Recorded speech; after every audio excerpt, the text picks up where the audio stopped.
Hello, D&Ders, RPGers, Game Masters, and such. I am going to talk about something interesting that happened. First of all, I played a game of Swords and Wizardry. We were doing Rapanathuk, which you can start here, the giant mega dungeon, and I had a really interesting dynamic. There was three females and one male, so that's a totally different party I ever had in my entire life. So it was really kind of cool. And with that, we had two new players. So I decided to take what I've been doing in White Lies, playing with the family, where we have a 2d6 skill check system instead of just the 1d6, and put it in Swords and Wizardry. And the reason why that works really nice is there is actually no skill set like just for anything in Swords and Wizardry because it's OD&D. So I'm going to kind of show you what I did, and I actually made a couple more. I think the critical hit and the fumble chart, as well as the thief skills, and this one I've talked about before. So this and all these I've kind of talked about. I'm just going to talk about how it went in the game, pretty much.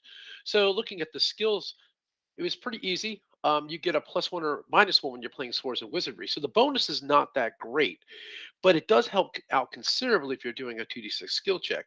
So most things are in the medium range down here. So it's usually like 7 or above on 2d6. And that means a 58% chance that you're going to get your target. And if you get a +1, that means you're even better at it, right? This works really, really nice when you're doing OD&D and you only get a +1 or a -1, as opposed to, let's say, basic fantasy, it goes up to +3. It would overload a system such as this, right? So if they said anything and I just didn't want to adjudicate it like yes or no, I give them a roll, and then if it happens, it happens. It makes it a little easier. That's why DMs do this, I think, is to take a little pressure off us being the arbitrators of, yeah, you can or you cannot do that. Just either it's like really hard, almost impossible. If they roll it, then let it go, let it happen, because it makes it a much more interesting story. Next one is the thief skills, and I've mentioned this before in another video, and this is from Dyson Logos, and I found this one really nice. We didn't have a thief. We were all working 8th level, so we actually had a monk who operates 3 levels below, more or less, and kind of like the assassin, since she was reading across this way, and obviously she had a +1 because of her deck, so she had to roll 8 and above for these things, which makes it sort of challenging. If you look at this, 8 and above is really going to put you between 58 and 27% probability.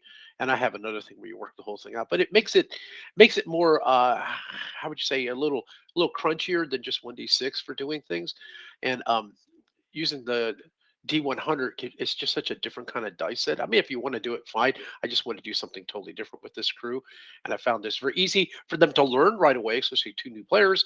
And immediately we were going on this. Let's look at the crit and fumble chart. I think I've shown this before in another video. So the critical hits, the higher you go, the better things happen, right?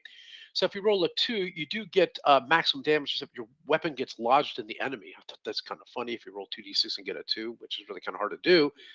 If you get a 3, normal damage +1, 4 to 5, roll twice, take the average and add 3. 6, you do max damage. 7, max damage +6. 8, double max damage. 9 through 10, maximum damage, you destroyed their armor class by 1/2. This was funny because this happened to one of the characters. The monster hit with a crit, and they rendered their armor class, which was plate mail, half as effective. So instead of being a 16, it was now a 13. Uh, I know it's fun. It actually makes the players now uh, with shields or whatever you want to say gets damaged. They have to constantly look for better upgrades when things get ruined, which is actually kind of more what would happen. You think, swords and shields will splinter kind of idea going on here. 11, maximum damage, armor class is useless, and last thing is an instant kill. Uh, that makes it fun. We did do a fumble. If you roll a 2, the worst thing that happens is your weapon gets destroyed, which is sort of funny. 3, you hit yourself, doing maximum damage. 4 to 5, draw attention. Everybody attacks you for a round. 6, you hit the nearest player, maximum damage. You can see it gets worse as you go up. Actually, no, you go down, it gets worse. As you go up, it gets easier. You hit the nearest player for half maximum damage. You suffer a painful childhood memory, -4 for the rest of your battle. Now, you get dust in your eyes, -2 for the rest of the battle.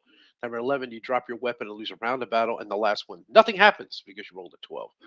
So I like this bell curve. And it makes it a little interesting. Everybody knew what to do when I said, okay, it's a 2d6. They just rule. They know they have to roll high. That's the other thing about doing it this way. Makes it much easier for the player to know what to do given a situation. With that, would you have a great day? The links for all these images are down in the description. If you want, you can subscribe. Now and then I'll put these videos out. I know sometimes I have games going on with Mike and other things like that. You can check those out. And thanks for watching. Okay. Have a good day.